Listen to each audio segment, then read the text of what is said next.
going to get started. It's 2 o'clock, so are you guys well fed? You guys not going to fall asleep on us, right? Okay. All right, well, you are in the presentation of Safeguarding Culturally Sensitive Materials in Tribal Archives and Records. My name is Vina, and I graduated from University of Phoenix with a Master's of Library Science in conjunction with the Archival Certificate and Digital Information. How the project came about, or our presentation came about, is I started out from scratch to build an archive library. My focus is mostly on archives and tribal archives in a higher education institution, and Cordelia will be focusing on tribal records and dealing with government documents for her tribe. So a little background on where Diné College is. I'm an archivist at Diné College. It was established in 1968 as a Navajo Community College, which later became Diné College. It is located in the northwestern part of Arizona near the New Mexico and Arizona border, and it's in the Navajo Reservation. And it's the first tribally controlled community college, so it is run by the tribe, not necessarily the Navajo Nation tribe, but it is run by tribal members. Where I work at, but the mission of the Diné College is rooted in Diné language and culture, with a mission to advance quality post-secondary student learning and development to ensure the well-being of the Diné people. In 2012, Diné College established an archival center named after Ruth and Bob Russell, and they are seen right up here. And they are the founders of Diné College. They're part of it. They're the one that created. Their story is Ruth is educational. She was an early childhood educator, and she did not believe in the save the man, kill the Indian concept. So what she did was, her and her husband did, was incorporate Navajo cultural philosophy beliefs into the educational system. And it was also main framework for the educational system along the reservation for elementary students as well. And so they created the higher educational, implementing that same method. And it was established in 2012. One of their vision was to preserve the preservation of Diné language and culture. So it is named after Ruth and Bob Russell, and everything incorporated the building at the Diné College. It does have Navajo concepts, east, south, west, and hogans. And the Ruth and Bob Russell is a male hogan, so it has 4 sides. When I started out as the archivist, I started out from scratch. They gave me this building, and they said, we need an archivist. We have literally nothing. I have no archival supplies. There's nothing, no ground foundations or anything. So I started out from scratch. So when I first came in, they gave me a tour of what the archive looked like. So this is a part of it. It's not a whole lot. This is our storage. I don't have the very good pictures of the other ones, but I could tell you the picture on the left is all our media. So all our media, and on the file folders on that side, there's a lot. I had like probably 8 of those metal file folders, and all those are 16 millimeter films, reel-to-reel formats there, and there's also a lot of papers, documents, and several books. So that was what I had to deal with. And before I go any further, Cordelia will introduce herself. Good afternoon. My name is Cordelia Hooee, and I'm a member of the Zuni tribe from New Mexico.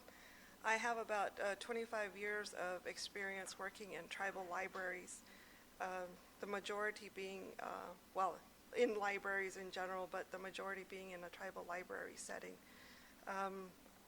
I currently work for my tribe, the Pueblo of Zuni Governor's Office, in arranging their government documents. But up until about 2 years ago, I was a librarian for our tribal library, and decided to go, work on my master's degree. So I received my master's degree in May of this year from the University of Arizona in the Knowledge River program. I'm Knowledge River Cohort 13. How I came to work for my tribe is a case of being in the right place at the right time. My tribe elects a governor, lieutenant governor, and 6 council members every 4 years. And part of their orientation is to meet with all the tribal programs. So when it came time for my tribal officials to meet with our tribal library staff, I sat in on the meeting. Even though I was in library school, I was still advising the librarian, the acting librarian, so I sat in on the meeting. And during the course of the meeting, they asked me what I was doing, and I told them, well, I'm in library school, and I'm still in school, and they said, well, are you going to come back and work for our tribal library? And I told them I'm not really sure because I've taken an interest in archives, and I'd like to explore work in that field. So they kind of looked at each other, and they said, would you like to come organize our records? And they said that their records were in disarray, and that was one thing that their administration wanted to accomplish. So I didn't even have to think about it. I said, sure, I'll do it. I'll do it. And so they said, well, when you're done, come back and talk with us, and we'll set something up. So I did. After I finished the last semester in Tucson, I went back home and let them know, and then we had a meeting, and they had the contract ready for me and everything, and they said, but you know, before you sign the contract, let's show you what you're going to be working with.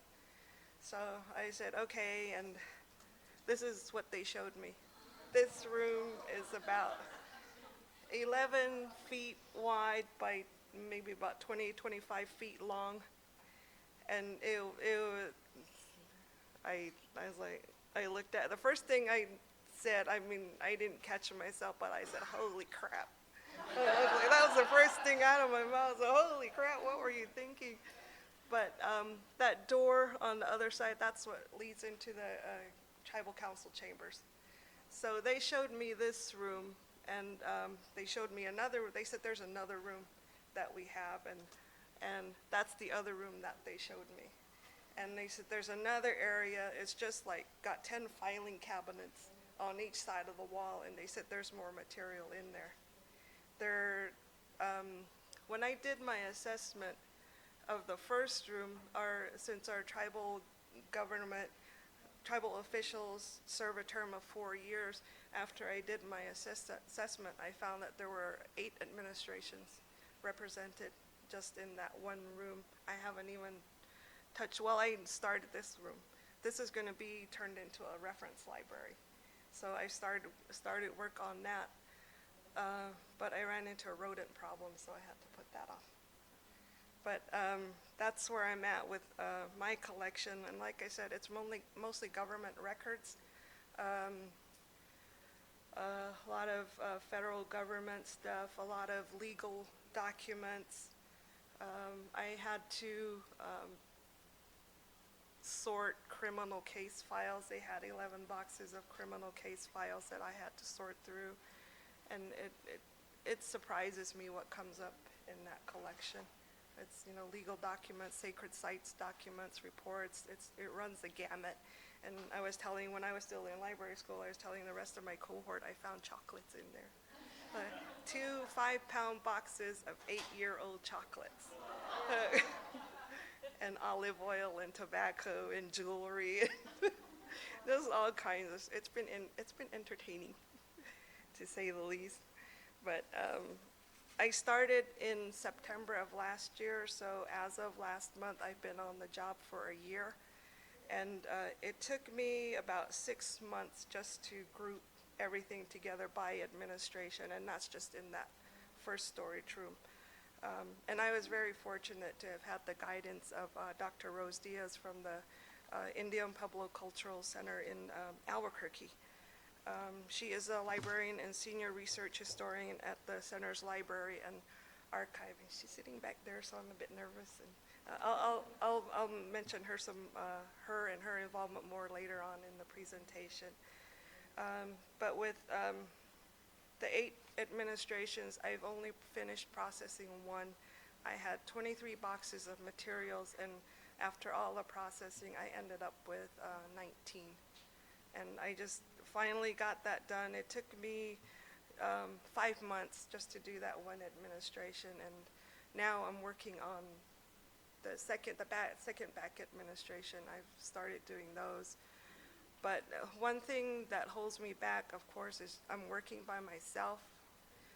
I did have an assistant last summer, but she left to go to school.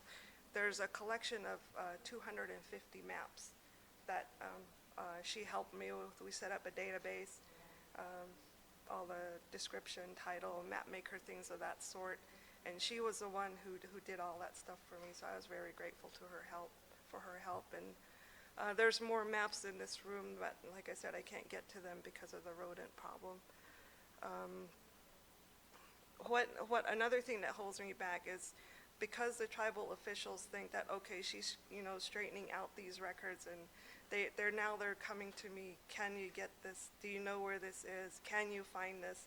And I have to tell them, I know the administrations are grouped together, but there's no organization within that group. So that's another thing that holds me back. And I've also had tribal administrators and tribal program managers come to me and say, can you find this for us? And the first thought that comes is, why isn't it in your program? Why isn't it in your files, or how come you're not able? Anyway, they're coming to me with those things, and that holds me back. Just last week, the governor came to me. They're working on a grazing issue, and he said, have you seen this file? And I said, yes, I have. I have an idea of where it is. So I spent 4 hours undoing 33 boxes of materials, just going through them, trying to find it. So this I said, okay, now that they're asking for these things, these are going to point me to them, telling them that, okay, you need to do an access and use policy. So that's the very first thing that I'm asking of them. So I've got them started working on that. And part of the collection does have culturally sensitive information. So I'm learning how to deal with those as well. And it's a long story, and there's more, but that's basically my collection that I'm working with. And getting started, identifying your stakeholders, your community, your government officials. My very first meeting with them, when I sat down and, after I saw what they wanted me to do, I said, what do you want from this? Do you want me to just organize the collection just so that you can find things? Or are you looking at it from an archival point of view? Do you want me to do all those things that I have to do to process the collection? So because I think it's fortunate that Vina and myself were members of our respective tribes, we know our government structures. That really helps. That you know your hierarchy. You have your tribal. You have the people up here in your tribal government, and then you have your tribal programs under that. So it's fortunate that I did know, so I kind of had an idea of how I was going to structure this collection. And so when I asked that question to my tribal officials, they said that number one was just getting the records organized. And number two was putting a system in place which would allow for easy access and retrieval for them. And to keep it together to ensure the integrity of the collection. So that's where I started at. And so when you know your stakeholders' expectations and what their needs are collection-wise, I think that's the foundation for all that you're going to do, because you're going to keep that in mind. Okay, you may get frustrated and you don't know how your organization is going to go. So you go back to say, okay, this is what the governor and tribal council wanted of me, so this is what I have to focus on. And that's been my guide for getting this collection together.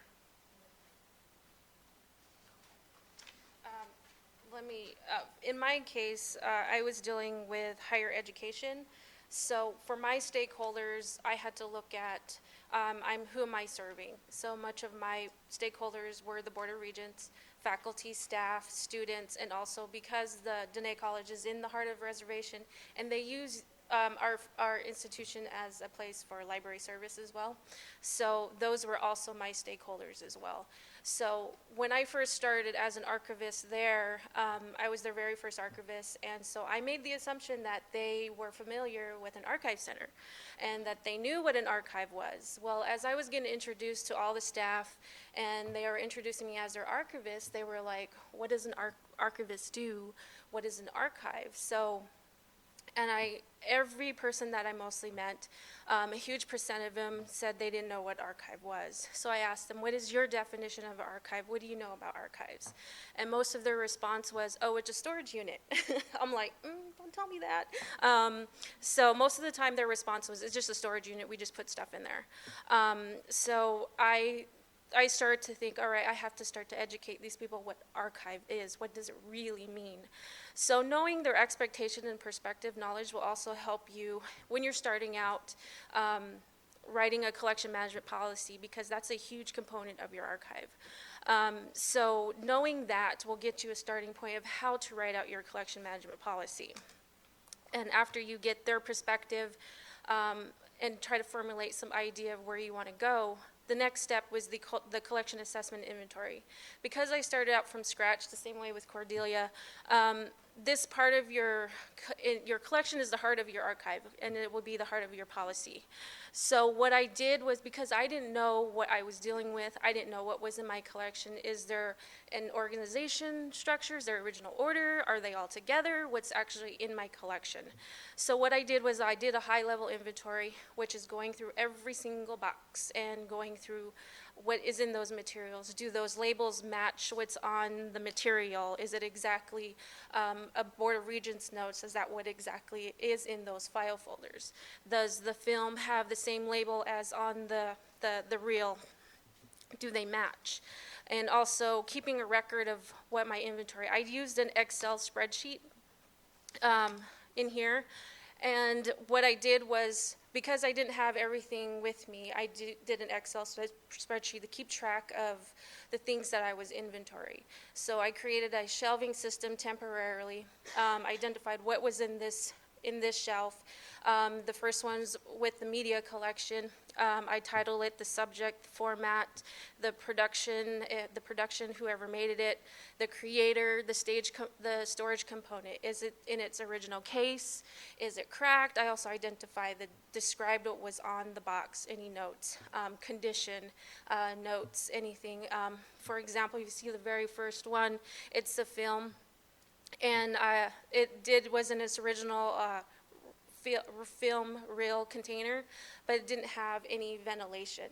So when I opened it up, and they were also stored in regular boxes, and they had labels on it, and so it did smell of vinegar. So, and then I started opening all these boxes, and it did smell. It was getting pretty bad. So as I started going to every single one of them, I literally took the inventory. Took me about a year to do some of that until I was completely finished with all of it. So that was what I did. And also, while you're doing an inventory, identify the condition of it. As I was doing my inventory, I also identified, I came across several ceremonial songs, recording, some oral stories in the reel-to-reel label.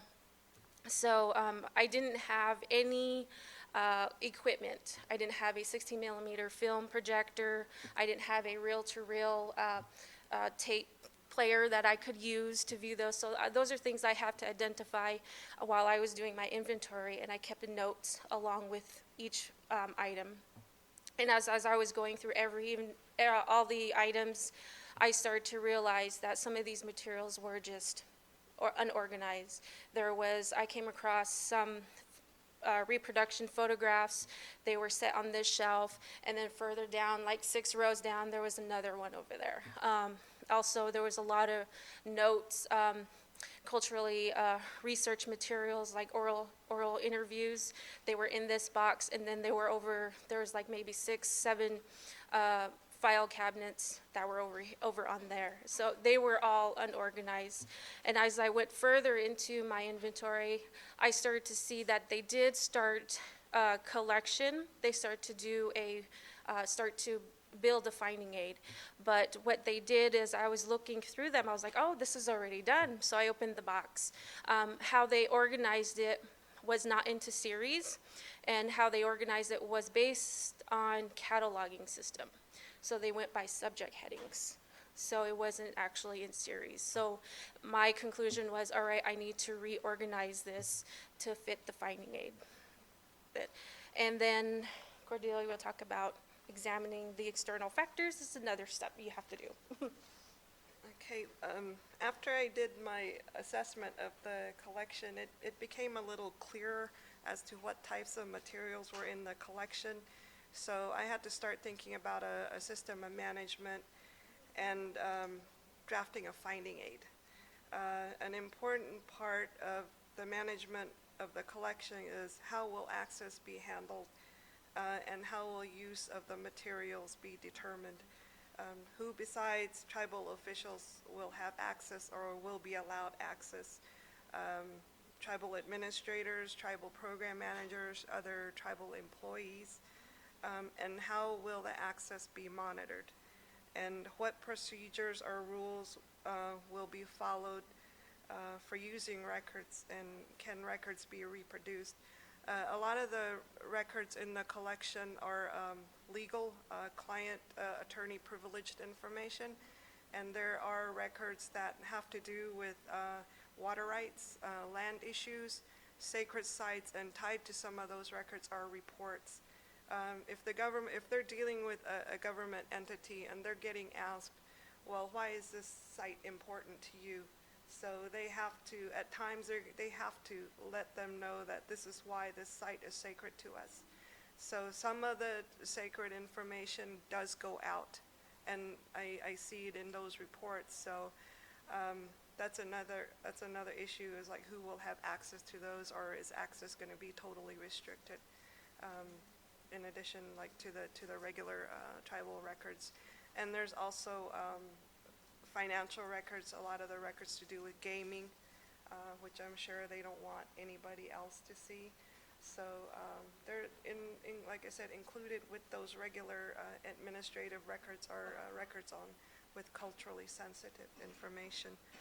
And right now, my tribal government, or the Pueblo Zuni organization, doesn't have a access and use policy related to their records. So that's why one of the first things I pointed out to them was that you need to have something in place. They have dealt with FOIA requests. So I had to ask, how does the tribe handle FOIA requests? And I was told it goes through the tribal courts and it goes through the tribal council, but it's decided on a case-by-case basis. So that's another thing that I have to think about and let them know you've got to address this too in the access and use policy. And I'm thinking too that if they do draft something, well, when they do, they're going to have to run it by their legal counsel simply because of those types of records in the collection. So that's another area that I have to think about. And it's hard getting them to move on it because I've been telling, well, you've got your program managers, you've got your tribal administrators asking, since they found out that I'm organizing those records, I've had more requests, and how do I handle these? I've just been referring them to the, go ask Governor Council, ask them if they can have it. So that's how I've been handling that, but something really needs to be in place. Policy and guidelines for using the collection needs to be in place.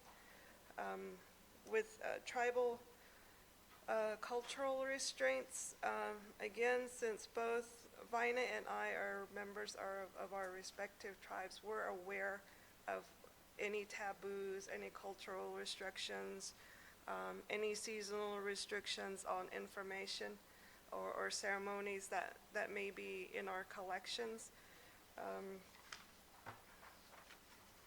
They're may be new to maybe non-tribal, non-native archivists, but we live it every day, so we're more aware of them.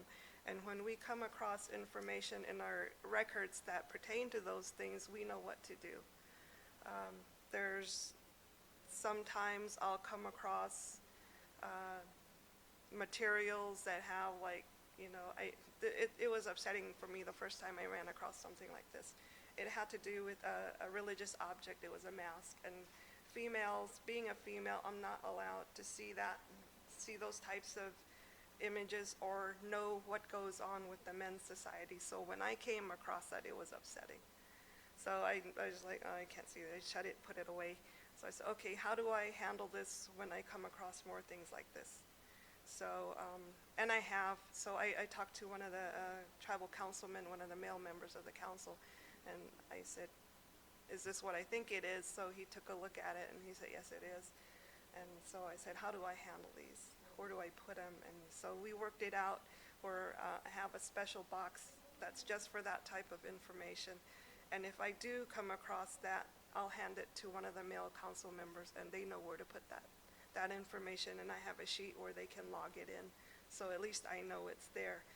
But now that I've come across things like that, if I see words like paraphernalia, religious paraphernalia, sacred objects, sacred sites, that kind of thing, I'll just kind of flip through the edge of the pages, because a lot of them contain pictures too. So I'll flip through it, and if it's something that I think what it is, I'll hand it off to one of the male council members. But and those are building up, so that's another area that I need to have our governor and council make a decision on. Who is going to be allowed? Will it be, well, of course, if it's for males only, is it the male program managers, or does it just go up to the tribal administrator level? So that's another area that's going to be sticky. In my culture, we have religious societies, we have medicine societies, where each group has their own information, their own knowledge, and their own practices. And what is theirs is restricted not only to non-natives or non-Zunis, but also to people within the community. So I see it as this restricted information is, we're not denying somebody the right to information. There's a reason behind it, and that restriction also applies to us. Like for me, as a female, I can't go asking about information in a men's society or a men's religious order or one of the medicine societies. We get admonished when we question those things. They'll tell us it's not yours. You're not involved in that. Just leave it alone. Respect it. I think that's, if you understand that, then you leave it alone. That's not for you. So I think it's kind of hard dealing with that type of information if you work in a public setting. I ran across that when I was working in our library. We had, there's a book on Zuni, we call it the Big Orange Books, and it does have sacred information. It was published in the early 1900s, so as a library professional, I saw it as it's published information. People have a right to access that information. And on the other hand, as a tribal member, I was like, there's sacred information in here that I don't want people to know. So I had a teenage girl, she wanted to look at the book, and coming from the Zuni side, I was like, should I give it to her? Should I give it to her and let her see the book? So I thought about it, and I decided to give her the book, but I told her, you know your upbringing, you know your traditions, you know your culture, you know what you're supposed to see and not supposed to see. So I'm going to give this to you, and you decide for yourself. So that's how I decided I would handle, published information, things like that. And then I had another council member who told me, pull all your books on Zuni. We don't want any information out there. And this was all published information, books. And I said, no, I'm not going to do that. And that's where my library professional side came out and said, people have a right to this information, and we can't tell them what to read or what not to read. But, and I also told them, well, there's a public library 40 miles down the road that has the same things. People can go there and access the same information. So it's a, I guess it's a tricky thing to work with tribal cultural materials because you don't want to alienate others in the profession. You have to collaborate with them, and that's why consultation with tribal officials and tribal religious leaders is so important where you're working with culturally sensitive information. The other part, in-house policies. Our tribal organization does follow a records retention policy, but that's more for like the business and tribal program reports, statistics, reporting to the community, that kind of thing. So they follow that, and the governor's office does have a records retention policy, but it doesn't cover culturally sensitive materials and other reference information. Sacred site reports, or them working with government agencies on different projects.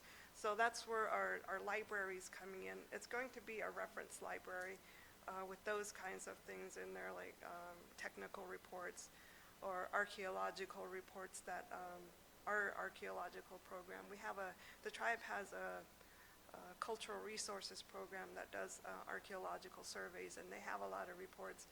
So those are going to go in there. But again, when that's set up, it's going to be up to the governor and council as to who has access to those materials. And I'm sure some of the sacred sites information, the religious information, is going to go in there, but it'll probably be restricted. And for Vina, she has when she worked for Diné College, she had to follow those higher education library and archive standards and policies, and I'll let her tell you more about that. Because I was working for a higher institution and we are implementing a research, the decision was that it will also serve as a cultural center as well. So because we are serving communities that are not in college, we do have local elementary students, high school students, community out there. So we're combining as a research center, but also a cultural center. So I had to incorporate the Association of College and Research Library Standards, also dealing with, because I have some rare books, I have to implement that. And also what I wanted to do was I wanted to implement the best practices, so I used the Society of American Archivists, some of their guidelines on there. So I try to pick the best one that will benefit our institution in terms of the general best practices of archival storage, handling, all those general information. So. And so I also had to look at those, and also the same way incorporating our Navajo traditional beliefs on how we're supposed to handle certain things. And in my case, when I started, they already created a museum council advisory, which these members are made up of local Navajo working in the area, and some of them are Hatahlis, meaning medicine men, so they are familiar with the traditional teachings of dealing with these things. So when we do have a bundle arrive, how do we deal with this? What is it? What ceremony does it go with? So we contact the museum council. If the museum council can't find out what the best practice, they will go out to the community and contact them and say, they'll come back with our information. This is what they told us about this bundle, and certain bundles cannot be stored together. So, all right, well, we need to start creating a vault, keeping things separate and not stored together. So we rely a lot on our elders, our tribal leaders, and our spiritual medicine men people. So after we compiled everything, we referred back to our inventory, our stakeholders' perspective, and all the tribal laws and archival standards that we want to implement. This is where we start brainstorming. How do we create a collection management policy? So we start drafting out, combining all those things. This is what I came up with, and it's kind of, the next few slides are some of the basics of collection management policy, and some of Cordelia's implementing those as well. We begin with an introduction, which is the background of your institution, such as the history. How did it come about? Where did it go from here to there? What's the history behind it? And then there is your mission statement, values, and vision. Here you want to state your mission, vision, and values of your tribal archive and records. and normally it should support your governing institution. In my case, I would have to support the Diné College philosophy into that in my mission statement as well. And then the goals of your archive and tribal records facilities. What is your goal as an archival institution? These are my goals and your preservation needs. And what are your goals into striving you're implementing in your archive? Code of ethics and conduct. This is where you would list all your laws, code of conduct, and ethics your institution will abide. In my case, I would say, Society of American Archivists, as well as the ACRL standards, and also with the advisory of the Museum Council and our community members and tribal leaders. And the roles and responsibilities of your institution. This is where we list the responsibilities of our staff who are involved in our institution. In my case, I deal with the Board of Regents. They're the one that has to approve the policy. The Museum Council is the people that we refer to in terms of handling culturally sensitive material, how to store them properly, and then in that case, Museum Curator, which is the boss. And then the archivist, what is my role? And the staff, what is the archive and the staff's role and responsibility to the archive and to the collection? And then the definition is defining. This is where I implemented definitions because I was aware of people were not familiar with archives, so I need to define anything associated with my collection management policy. I wanted to draft a policy that was very self-explanatory, concise, and detailed, because I don't want them to leave reading the collection management policy with so many questions. So I tried to be very detailed and consistent with my terminology in the collection management policy. And so I list all the definitions: what is accession, what is deaccession, what is acquisition, what is processing, anything that deals with archival terminology I listed under here. And the purpose of your collection would state the collection management policy. What is the purpose of you writing this collection management policy? In my case, my intent was to create materials to support the mission of Diné College, which was I will collect Diné College history, cultural background, history, language, culture, but also because I work with an institution and the faculty, and we are an institution that implements both Diné College with Western educational models. So what I wanted to do was collect faculty papers. How did they incorporate that into their syllabus? So that way other researchers, faculty can rely on our resource to say, oh, that's how they did it. How did they implement the westernized psychology model with the Diné traditional model with psychology? How did they do that to implement that in that program? So it was kind of a guide for other research faculty members as well. So that was that's an example of it. Collection scope, this portion is where will result from your high-level inventory. What you're going to collect and what you're not going to collect. Because I was a higher institution, there are people that donors are coming in saying, I want to donate this to the college. This is what I want. Well, all right, this is my list and criteria for accepting this. So you need to list your details of what you're going to accept. Does it support our mission? Does it support our goal for the college? So I think for Cordelia's dealing with records, you basically have no choice. You have to process what is given to you, because whatever the government documents, is that correct? You still have to process it. It's coming in, so you have to process. There's really no collection scope. For the acquisition policy, again, this is detailing your selection procedures. What are your procedures in determining what is the process of getting the acquisition, detailing what you expect or why you decline the collection. Loans policy, establishing a loan policy for us, because we're an institution, a higher educational institution, we are not circulating them to individuals. We made a decision that it would be based on an institution, like to a school or a public health organization. What are our procedures? How are we granted? So our loan policy was just, how it was established was these are our requests. In order for you, we would have to pack it up, list it, and we would have to ship it to them. And when they're ready to, we give them a time frame that they have this amount of time for this this collection told, but we asked that they put it the same way it was given to them, and then we would pick it up and bring it back. So as long as it's in professional hands. So that's how we do it. And for deaccession disposable of materials, state the criteria on process and deaccessioning. Again, be detailed as you possibly can. In the case, that's what I did, was this is our criteria. Because it does no longer supports our collection scope, we will deaccession. What is the process, and are we giving it back to the donors? Our decision was to give it back to the donors. And if they don't want it, we will try to find another way, give it to another institution that would benefit it. And then if nobody wants it, we have a choice of what we want to do with it.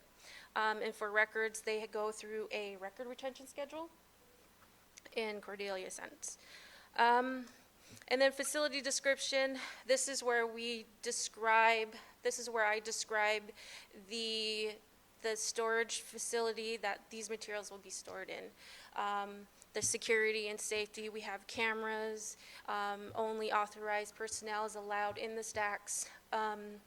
So we have a security system, video, so there is, they equipped it with security cameras. So, and also we give them, the storage unit is temperature and humidity controlled. So, and the access policy is state the procedures and how individual can access materials, including the reading room guidelines.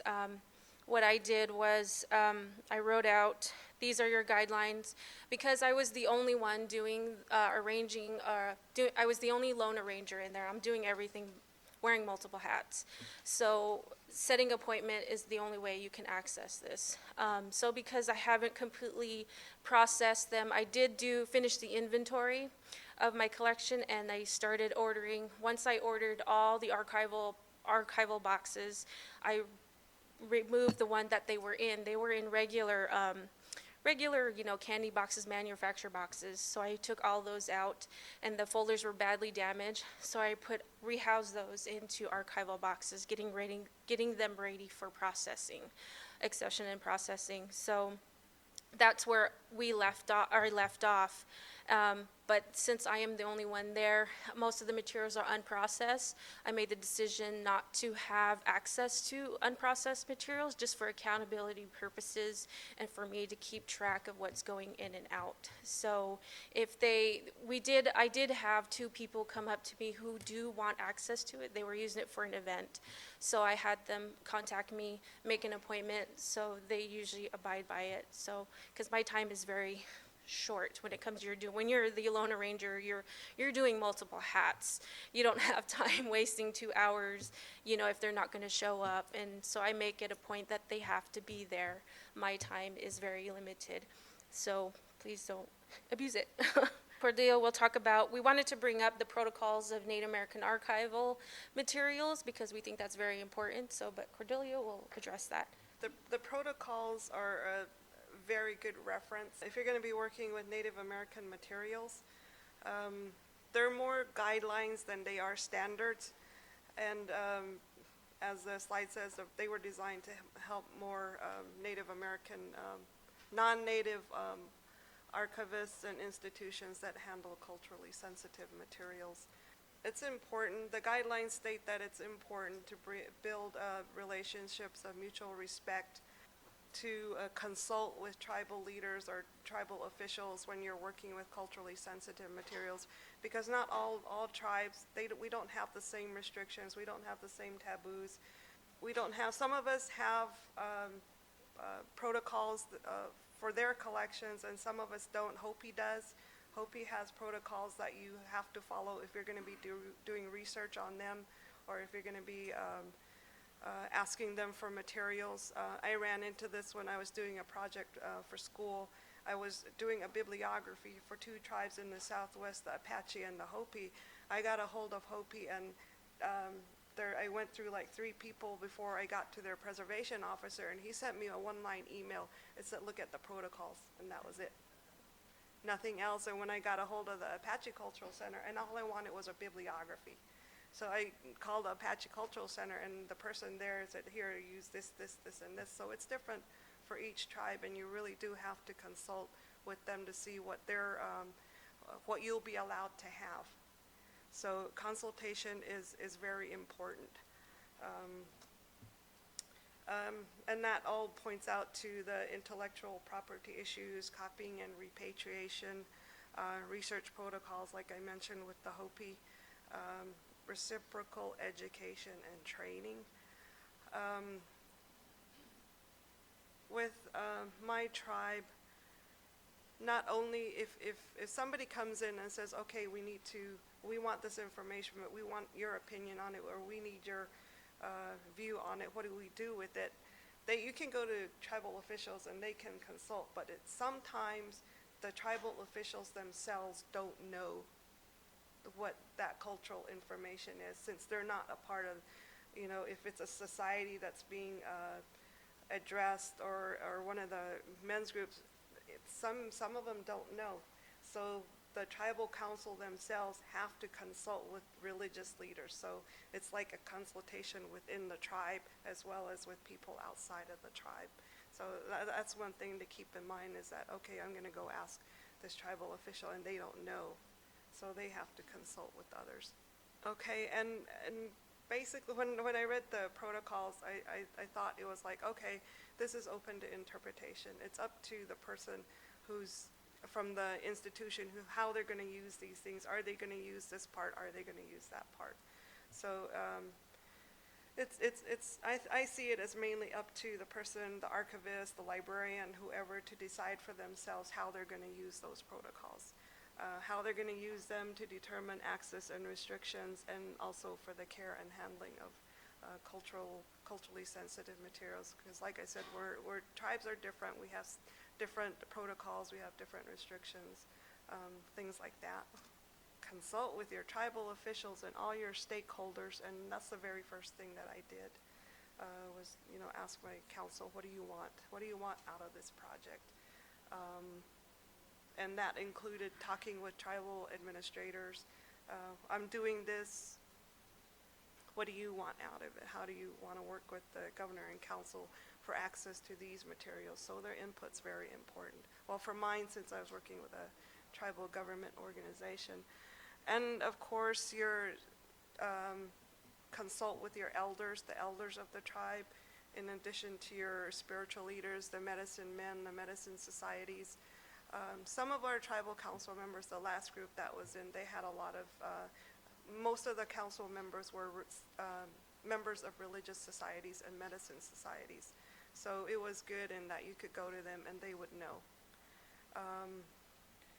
And we have different, they're not all medicine men. Some like to be called traditional practitioners. So that's another term to throw in there. The tradition bearers are mostly what we refer to the elderly women in our society who help carry on the traditions, and we call them tradition bearers. Other institutions and professionals.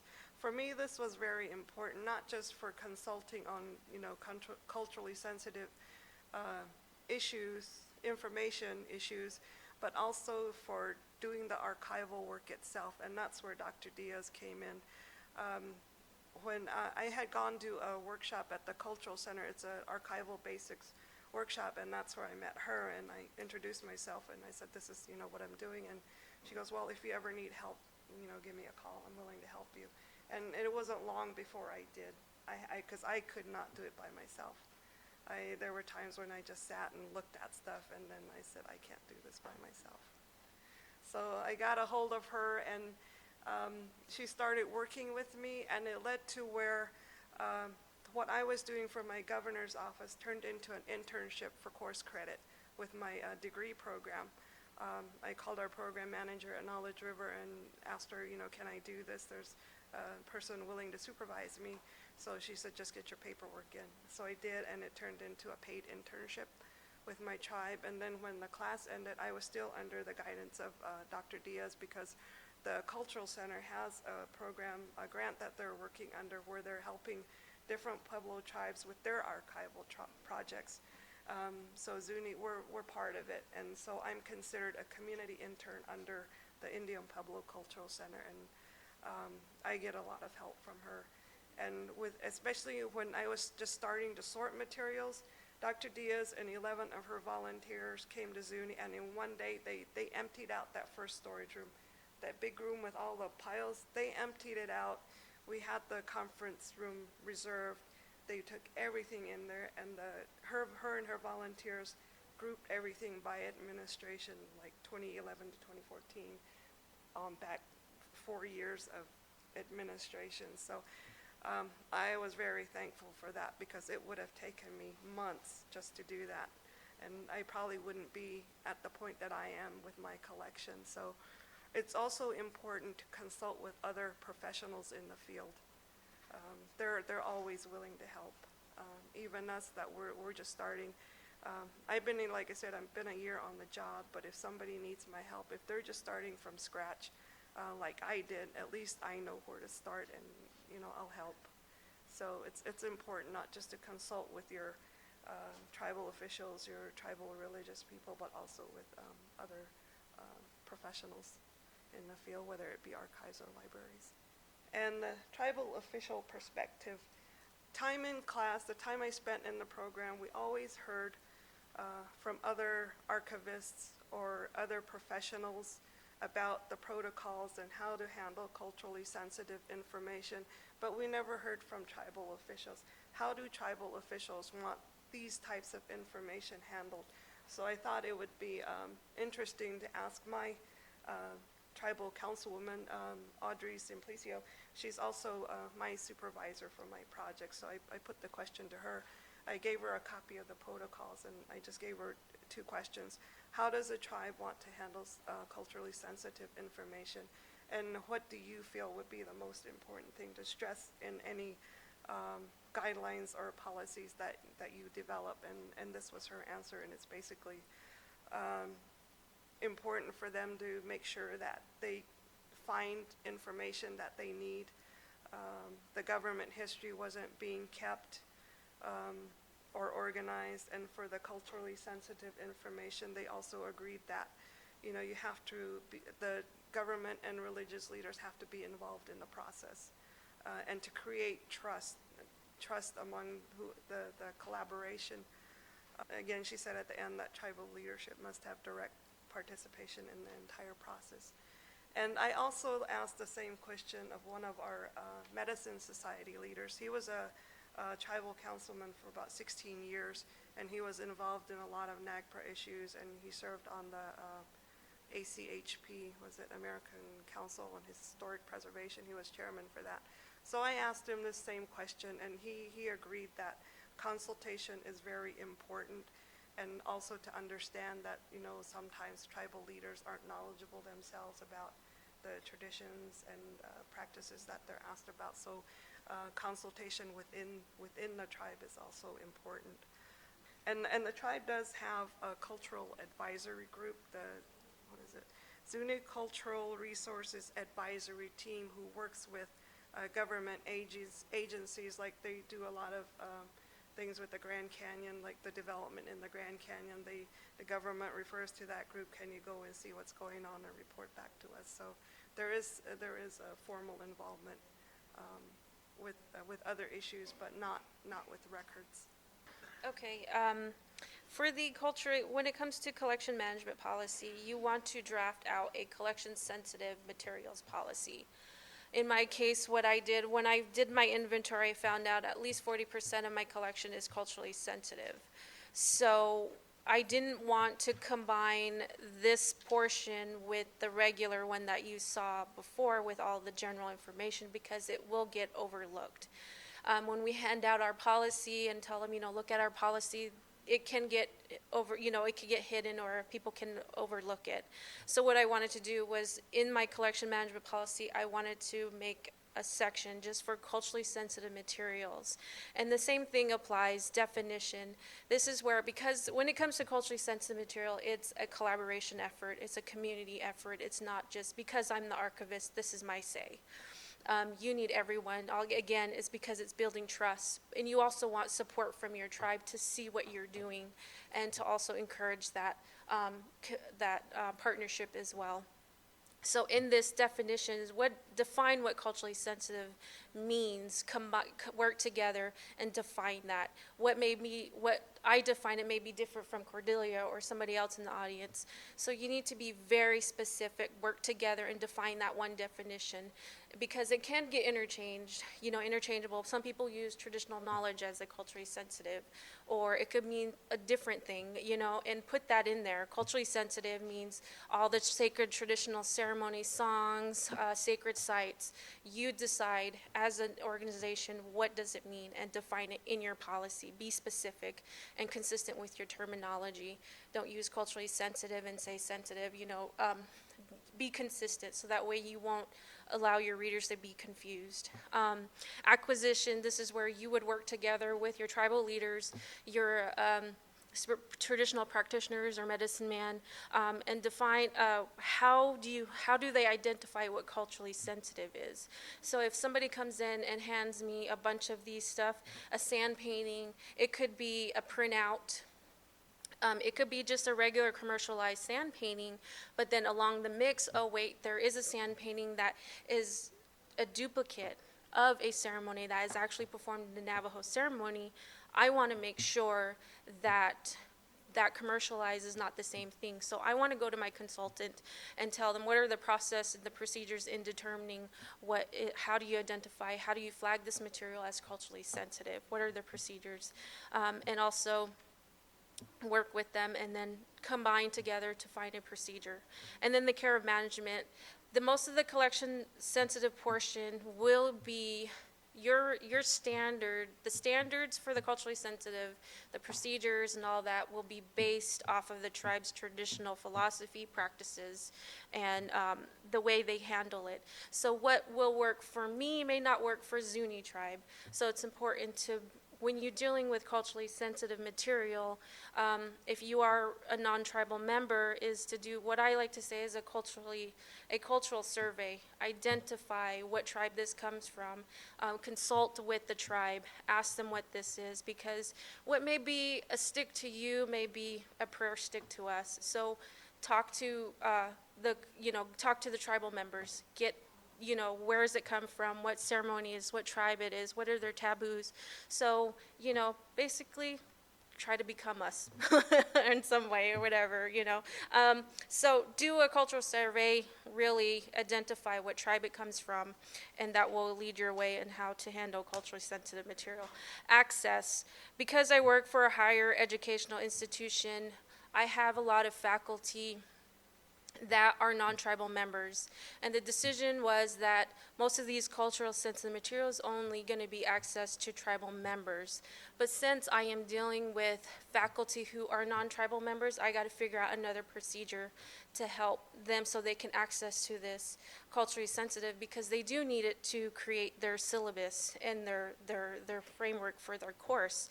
So I have to figure out that window that they can have access to it, but also still have to restrict certain access to those. So what I did was, when it came to that, there was another issue that we came was researchers. They were really adamant. They really wanted access to these culturally sensitive materials, so they kept pushing and pushing and pushing. So we kept saying, no, it's for tribal, it's for tribal members only. So one of us, we're also thinking, all right, well, if they really need it, how can we give that information? Because then the library side, we're thinking they need access to it. So, if they really want it, we can give them a brief summary of what they were looking for, but we won't allow them to have access. So what are the procedures in getting access to this for tribal members? Is it CIB? Or for us, it's CIB. Some tribes have tribal cards. So, detail it in your accession policy. How are they going to have access to this? And also de-accession, detail the criterias, working with your tribal leaders, your spiritual leaders. How are we going to de-accession? Is it just going to stay in a vault, or are we going to take it to another institution? It's badly damaged. We had a bundle that came in from a different institution, and we found out that this bundle was to a ceremony that no longer exists. So it's been sitting there. And no one knows. we can't give it to another spiritual leader because no one can perform these ceremonies anymore. So it's sitting in the vault in our facility. So those are things that we have to determine just to keep it in case. You never know. And so our final chapters, again, involve all your stakeholders. Once you draft out all your policies, review it, collectively approve it. In my case, I have to go to the museum council to review them, to get their okay. It looks good, all right, then I got to propose it to the Board of Regents for them to approve it. So once you get it final approval, policy revisions should be done every 5 years. And also be mindful of that collection. When you're writing out your policy, it could take over a year or maybe 2 years. It could take longer. In my case, it's taking longer. So when, at the point where I'm at is we're still trying to figure out the culturally sensitive portion. So, and tips is network with all your professionals. In my case, because I was working alone, sometimes I always was second guessing myself. So I relied a lot on other colleges. I reached out to NAU, and they were very helpful. So I'm like, I have all these steps, but I feel like I'm doing it wrong. So I would always go back to them just for support and say, this is what I have. Am I doing it correctly? And they're like, yes, you're doing it all right. So that kind of alleviates the stress because, all right, because when you're stuck into this and you're doing it by yourself, you're dealing with all these other things and you could just get overwhelmed and you start to second guess yourself. Am I doing it right? So, and also attend all workshops, webinars, and conferences. So, that's the end of our presentation. Do you guys have any questions? Any questions? Anybody have questions? The ballot for the Diné College is separate from the government, so they don't house like government documents. They have the Navajo Nation do that, so it's a different institution. So in my case, we probably won't keep it because it doesn't support the college and what their goal is. So it may be different as for tribal ballots for Cordelia's case. So I don't. So. We do keep the ballots, all the materials from the election committees, the ballots, any guidelines, what have you, policies, they're all kept within the governor's office, so they do keep those. And I've actually found ballots in there that should have been in the tribal election office. They were like from a 1978 general election, so they do keep them. We're a bit behind, so we're still dealing with paper. So, and being on the reservation, we're very limited on internet access. So, and there is some service there, but it's not as strong as you would be in the city. But most of these materials that I dealt with in the collection that I was dealing with is they were built in 1970 and 80s. So I still have a 1990s computer, boxy computer there, and a little bit of those floppy disks. They're in there. They're still in the 70s and 80s. And the way they do their record keeping there at the college, it's still through paper. So it really is based on the internet. That was one of the goals that I had. Was one of my goals for the archive was to first create the core foundations first. And then the next one was the collection policies, in which I was doing, and then later on start to digitize, push for that digital collection. And then the next phase was to outreach and, start to show these resources that we have. But one of my goal for those films, because it's such in bad shape, is one of the things that I was looking was getting a grant to preserve them, to digitize them. Because there is no equipment to view these. That was the struggle, is trying to find the equipment that can play these. There isn't any at the moment there, so that was it'll take a while. Yeah, because I found all sorts of media, diskettes, Betamax tapes, VHS, microfiche, 16mm films, photographs, it runs the gamut. And I'm like, how are we going to preserve these? Because, like she said, we don't have the equipment to play those films. Or then they have micro cassettes, audio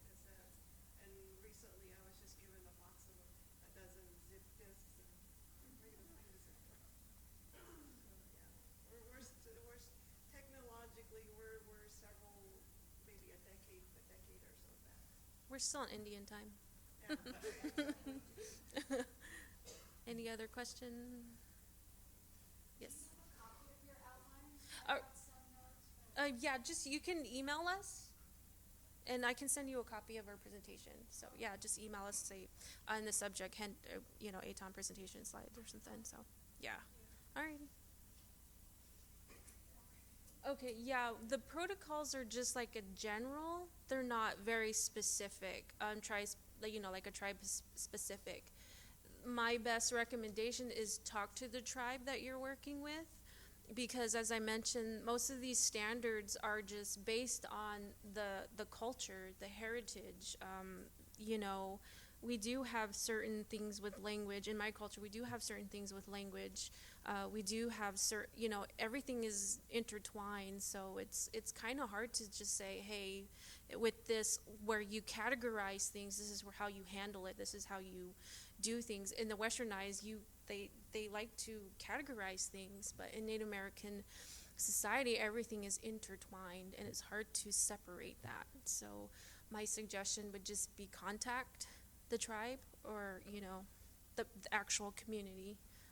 Just go to in my case, go to a senior center, and talk with them, outreach to them, reach out to them. Hey, I need help. I have this. Introduce yourself.